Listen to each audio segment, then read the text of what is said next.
और एक आपसे मैं कहते चलूं, आज हमारे प्रधानमंत्री को क्या हो गया पता नहीं।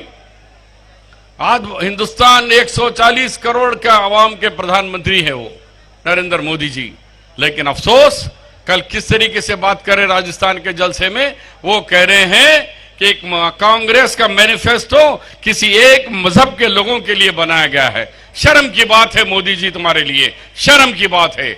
आपको ये ज़ेबो नहीं देता कि देश के प्रधानमंत्री होके किसी एक मजहब को, किसी एक फिरके को, किसी एक जाति को आपको नीचे गिरा के बात करने का ये देश के संविधान में, बाबा साहेब के अम्बेडकर के संविधान में गुंजाइश नहीं है। इसीलिए ये लोग चाहते हैं, ये संविधान बताना चाह रहे।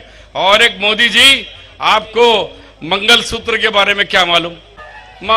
हमारी बहन बेन दीदी को कहां छोड़ दी आपको ही नहीं मालूम है। आपको मंगलसूत्र की बात कर रहे हैं। अफसोस, पहले आप संसार करो, उस बिचारी को लाके अपने घर में रखो, तो उसके बाद तुम खवातीन के बारे में, औरतों की बात करें। जो लोग अपने बीवी को घर में नहीं रख सकते, जो मंगलसूत्र की इज्जत नहीं कर सकते, वो आगे क्या बढ़ सकते हुए कहते हुए मैं रुखसत हो रहा हूं। कांग्रेस पार्टी। AHA न्यूज को लाइक करें, शेयर करें और सब्सक्राइब करना ना भूलें।